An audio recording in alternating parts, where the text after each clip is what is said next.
Yaorana et bienvenue à tous dans ce nouveau tuto de Atanuan 1. La réflexion sur la place des plantes dans le potager est essentielle pour optimiser chaque mètre carré de sa parcelle et surtout permettre de donner à chaque plante l'espace qu'elle a besoin pour se développer.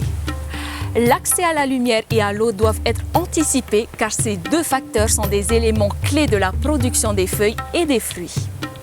La lumière est la base de la production de sucre pour la plante via un mécanisme que l'on appelle la photosynthèse. L'eau va transporter les éléments nutritifs par les racines. Nous allons maintenant voir ensemble les points à prendre en compte pour organiser votre potager.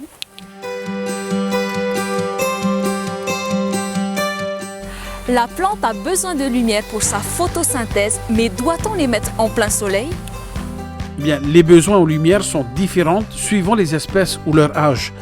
En général, les jeunes pousses n'aiment pas trop le soleil. Il est préférable de les faire démarrer en pépinière à l'abri de la lumière directe. Passé ce stade, les besoins en lumière varieront.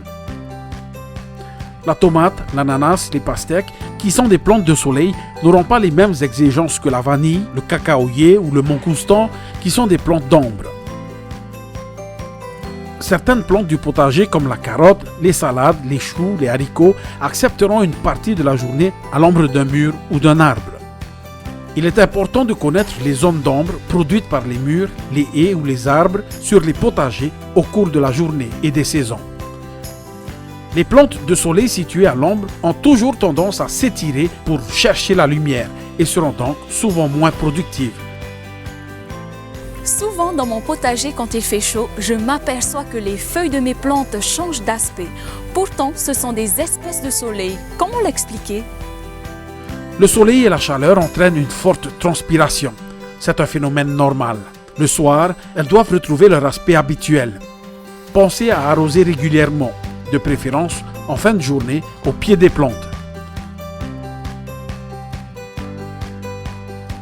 Comment est-ce que je peux savoir combien d'eau je dois apporter pour mes plantes? Pour répondre à cette question, vous devez connaître la quantité d'eau apportée déjà par la nature.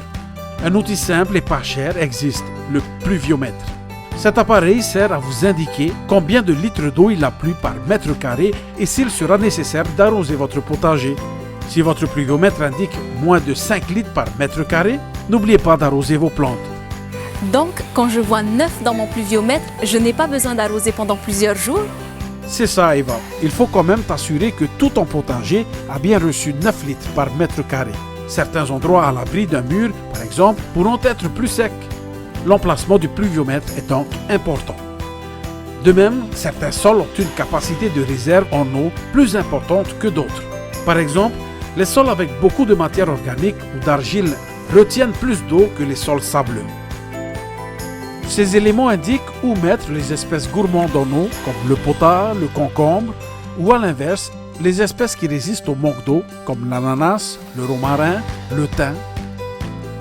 Tu dois aussi penser que les plantes à fort besoin en eau doivent être plantées à proximité d'une source d'alimentation en eau pour éviter plusieurs déplacements avec l'arrosoir et que des périodes entre la floraison et l'apparition des jeunes fruits sont très sensibles au manque d'eau et qu'il faudra donc arroser régulièrement s'il ne pleut pas.